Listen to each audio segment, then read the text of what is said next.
Hmm, Coba Anda bayangkan ibarat bel kelas berbunyi tanda ujian akhir selesai ya.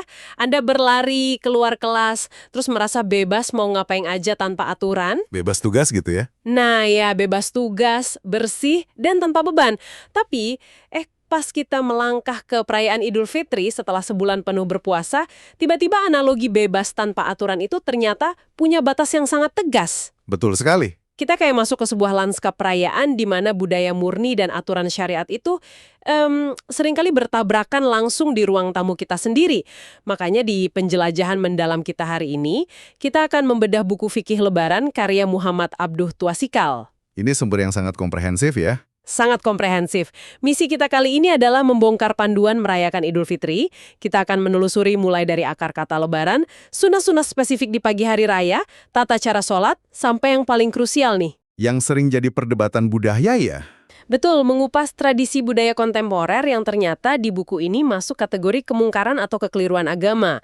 Kayak aturan bersalaman dengan lawan jenis, dan fenomena salam tempel. Ya, teks ini tuh membawa kita ke sebuah realitas bahwa Idul Fitri bukanlah garis finish di mana semua aturan agama ditanggalkan demi euforia semata. Betul, materi ini sangat penting bagi Anda yang ingin memastikan perayaan kemenangan tahun ini nggak cuma meriah secara tradisi ya, tapi juga presisi secara syariat, tanpa harus merasa terbebani dengan istilah-istilah fikih yang rumit. Tepat. Penulis buku ini mengajak kita melihat dari kacamata mazhab Syafi'i, yang mana ini kan mazhab yang paling dominan di Asia Tenggara. Nah iya, jadi ini sangat relevan. Sangat relevan.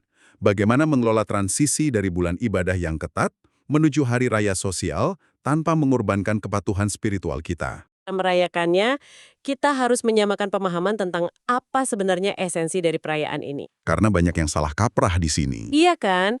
Dan yang menarik, kata lebaran yang selalu kita ucapkan itu sama sekali nggak ada hubungannya dengan bahasa Arab loh.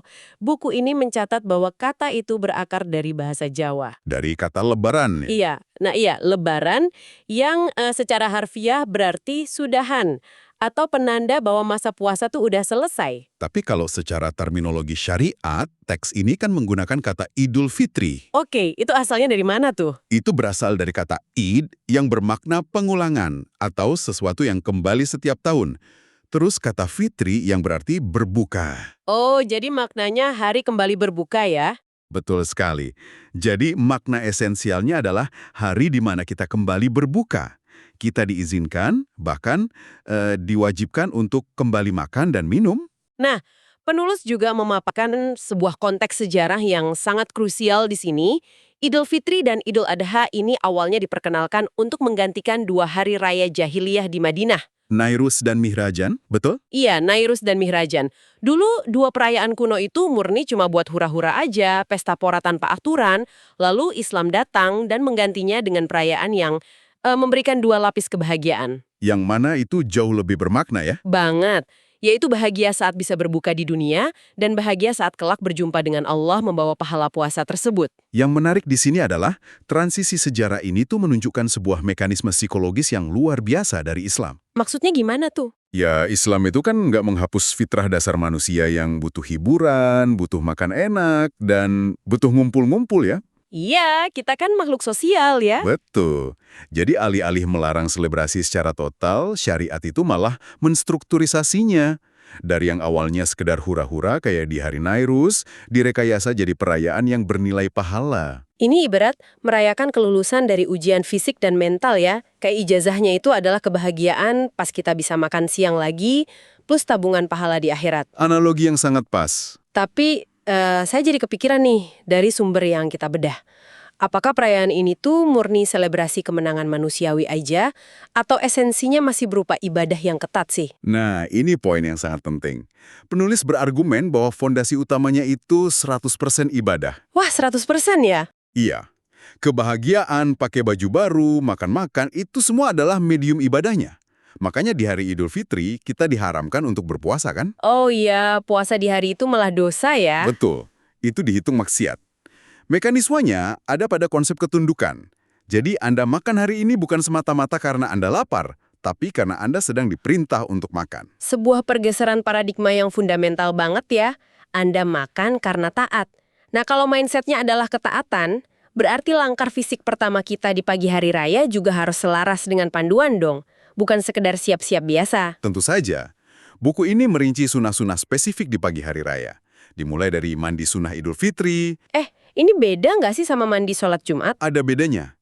Kalau mandi Id ini uniknya sudah bisa dimulai sejak pertengahan malam. Oh, nggak harus nunggu subuh ya? Terus apa lagi? Lalu memakai pakaian terbaik. Nah, ada satu teguran tegas dari Nabi yang dicatat di buku ini terkait pakaian loh. Teguran gimana tuh? Ini kisah saat Umar bin Khattab menawarkan sebuah jubah sutra yang dijual di pasar. Niatnya sih baik, supaya Nabi bisa tampil memukau pas hari raya. Tapi sutra haram buat laki-laki ya? Nah, betul. Makanya Nabi menolak dan ngasih teguran keras. Beliau menyebutnya sebagai pakaian bagi mereka yang tidak akan mendapat bagian di akhirat kelak. Wah, tegas banget ya. Berarti tampil maksimal itu dianjurkan, tapi ada garis batasnya. Selebrasi nggak boleh melanggar aturan baku. Nggak ada tuh alasan, mumpung setahun sekali gitu ya. Sama sekali nggak ada toleransi untuk hal yang diharamkan. Dan untuk kaum wanita, buku ini menceritakan kalau ada sahabat wanita yang nggak punya pakaian pantas buat keluar rumah. Saudaranya disuruh meminjamkan jilbabnya. Hadirannya di lapangan terbuka ya? Betul, partisipasi komunalnya yang ditekankan. Lalu sebelum berangkat nih, ada instruksi spesifik? Yang makan kurma itu ya? Iya, makan kurma dalam jumlah ganjil sebelum melangkahkan kaki menuju tempat sholat. Ini beda loh dengan Idul Adha. Oh, bedanya kalau Idul Adha makannya setelah sholat ya? Tepat. Kalau Idul Fitri, sangat ditekankan makan dulu. Oke, mari kita urai ini. Makan kurma ganjil ini ibarat segel resmi yang membatalkan puasa kita ya. Kita secara harfiah diperintahkan untuk sarapan. Betul, sebagai bukti ketaatan tadi. Terus setelah itu ada anjuran untuk berangkat dan pulang melewati jalan yang berbeda. Kenapa harus membedakan rute jalan raya? Apakah ini trik zaman dulu agar kita bisa mampir silaturahmi ke lebih banyak rumah tetangga? Menarik tebakannya, tapi bukan itu hikmah utamanya. Penulis buku ini meluruskan bahwa alasan utamanya murni dari aspek spiritual. Aspek spiritual gimana maksudnya? Argumennya dibangun di atas pemahaman surah Al-Zalzalah, bahwa bumi yang kita pijak itu akan menjadi saksi amal ibadah kita di hari kiamat nanti. Wah, jadi aspal yang kita injak ini bakal bersaksi ya? Nah itu dia, semakin banyak rute berbeda yang dilewati, semakin luas area bumi yang akan bersaksi meringankan kita nanti. Pengetahuan paling berharga kan ketika kita tahu mengapa kita melakukan suatu rutinitas ya. Benar banget. Nah, perjalanan dengan rute berbeda tadi kan bermuara pada satu titik ya, yaitu pelaksanaan sholat Idul Fitri. Ini adalah puncak perayaannya. Dan di sini banyak detail teknis yang kadang bikin umat muslim ragu atau bingung. Terutama karena beda sama sholat wajib biasa ya. Kalau urusan tempat, di buku ini panduannya gimana? Boleh di lapangan atau di masjid. Mazhab Syafi'i mengutamakan masjid, asalkan areanya cukup luas. Tapi Nabi dulu memilih lapangan, karena masjid di Madinah saat itu sangat sempit. Oke. Terus ini yang sering kelupaan nih. Tidak ada azan dan tidak ada iqomah ya? Betul, langsung dimulai saja. Dan tidak ada sholat sunnah qobliyah atau ba'diyah khusus Id di lapangan. Kecuali kalau sholatnya di dalam masjid, ada tahiyatul masjid. Terus dari segi teknis, rakaatnya ada takbir tambahannya kan? Iya, namanya takbir zawaid. 7 takbir tambahan di rakaat pertama dan 5 takbir di rakaat kedua. Disunahkan juga membaca subhanallah, walhamdulillah, dan seterusnya di antara takbir-takbir tersebut. Oke, nah disinilah semuanya menjadi sangat menarik nih. Ada perbedaan mencolok banget dengan sholat Jumat. Soal urutan khutbahnya ya. Iya, kalau Jumat kan khutbah dulu baru sholat. Tapi Idul Fitri ini dibalik, sholat dulu baru khutbah. Iya, secara fikih itu karena mendengarkan khutbah Idul Fitri statusnya adalah sunnah, bukan syarat sah sholat seperti pada sholat Jumat. Oh, masuk akal. Jadi mengamankan ibadah intinya dulu ya. Tapi, ini memunculkan skenario realita nih. Skenario seperti apa tuh? Bagaimana kalau Anda telat datang ke lapangan, terus imam ternyata udah selesai sholat dan lagi mulai khutbah? Apakah Anda langsung takbir sholat sendiri aja, atau duduk mendengarkan khutbah dulu? Ini memunculkan pertanyaan penting, dan buku ini memberikan jawaban yang taktis.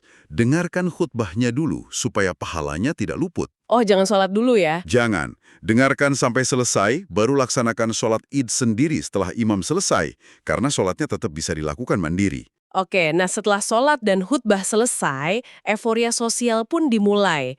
Tapi transisi dari ranah ibadah ke ranah sosial budayalah yang di buku ini disorot, sering banget memicu kemungkaran. Iya, atau pelanggaran syariat yang dianggap lumrah karena budaya. Salah satunya soal bersalaman atau musafaah ya. Bersalaman memang sangat dianjurkan karena bisa menggugurkan dosa. Tapi ada batas tegas nih. Batas yang sangat tidak bisa ditawar dalam mazhab Syafi'i, yaitu haram berjabat tangan dengan lawan jenis yang bukan mahram. Penulis mengutip peringatan keras dari hadis Ma'qil bin Yasar ya, disebutkan bahwa ditusuk kepalanya dengan pasak besi itu jauh lebih baik daripada menyentuh wanita yang bukan mahram. Hadis yang sangat tegas. Dan mazhab Syafi'i tidak memberikan pengecualian loh. Tidak ada itu alasan, oh beliau sudah sepuh, atau oh ini murni tidak ada syahwat. Hukumnya tetap haram. Nah untuk ngasih konteks praktis ke pendengar nih, mahram itu ada berapa sih rinciannya? Totalnya ada 14 golongan, 7 dari jalur nasab atau pertalian darah, seperti ibu, anak perempuan, saudara, bibi, keponakan. Oke, 7 nasab, sisanya? 4 karena pernikahan, yaitu mertua, menantu, ibu tiri, dan anak tiri. Terus, 2 lagi karena persusuan. Tunggu, berarti ipar dan sepupu nggak ada di daftar ya? Tidak ada. Ipar dan sepupu bukan mahram mu'abad atau mahram selamanya. Wah, jadi sepupu kita sendiri itu bukan mahram. Berarti secara aturan, cipika-cipiki atau sekedar salaman, sungkem dengan sepupu lawan jenis itu dilarang dong? Betul, secara syariat dilarang.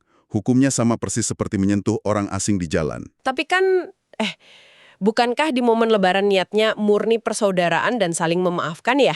Apakah syariat setegas itu soal budaya keakraban keluarga?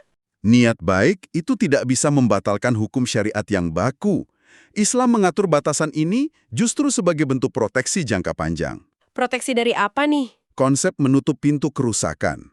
Interaksi dengan sepupu atau ipar itu kan seringkali sangat cair dan intim di ruang privat keluarga ya. Syariat hadir memberi garis batas yang objektif supaya tidak terjadi fitnah di kemudian hari. Wah, ini pasti bakal ngubah cara banyak orang berinteraksi di ruang tamu mereka nih. Oke, selain salaman, ada satu lagi tradisi budaya yang tak terpisahkan dari Lebaran. Salam tempel ya. Iya, betul. Fenomena bagi-bagi uang atau THR. Dan di balik hiruk-pikuk budaya ini ada satu kelalaian besar yang sering luput dari perhatian. Gimana hukum salam tempel menurut buku ini? Kalau soal memberi hadiahnya, itu sunnah. Tahadau, tahabu. Saling memberi hadiahlah, maka kalian akan saling mencintai. Berarti kalau diberi, pantang ditolak ya? Betul, tapi masalahnya muncul ketika tradisi ini bergeser. Meminta-minta, mengemis, minta ditraktir, atau sengaja menodong THR itu sangat dicela. Di buku diibaratkan memakan bara api kalau meminta-minta tanpa darurat ya. Dan nanti di hari kiamat datang tanpa sekerat daging pun di wajahnya. Intinya prinsip tangan di atas lebih baik dari tangan di bawah itu harus dijaga gengsinya. Jangan menjatuhkan kehormatan diri. Lalu apa arti semua ini? Maksudnya, meminta-minta salam tempel itu seolah kita sengaja menjatuhkan derajat kita sendiri demi beberapa lembar rupiah gitu ya. Tepat sekali. Tapi ada kemungkaran yang jauh lebih besar lagi yang dibahas penulis. Apa itu? Meninggalkan sholat wajib 5 waktu saat hari raya. Ya ampun, ini ironi luar biasa banget loh. Sibuk silaturahim, keliling rumah, kelelahan, akhirnya sholat wajibnya lewat. Kita sanggup menahan lapar 30 hari penuh, tapi di hari ke-31 kita malah ninggalin sholat 5 waktu cuma karena sibuk ngemil nastar dan pindah-pindah rumah tetangga ya. Jika kita hubungkan ini dengan gambaran besarnya, ulama memposisikan meninggalkan sholat 5 waktu itu sebagai dosa besar. Bahkan lebih parah dari zina, membunuh, atau minum khamar. Menjadi pembatas antara keislaman dan kekufuran ya. Betul. Esensi keberhasilan Ramadan justru dinilai dari apakah sholat wajib kita pasca Ramadan tetap terjaga atau malah hancur di hari pertama Lebaran. Diskusi mendalam kita hari ini benar-benar mengajarkan soal keseimbangan ya. Kita membedah esensi Idul Fitri, mengeksekusi sunnah pagi dan sholat dengan presisi, sekaligus belajar memfilter budaya. Memilih mana yang boleh diteruskan seperti memberi hadiah, dan mana yang harus direm, seperti salaman dengan non-mahram tadi. Nah, di awal tadi kita membahas bahwa bumi akan merekam jejak langkah kita yang berbeda saat berangkat dan pulang dari sholat Id.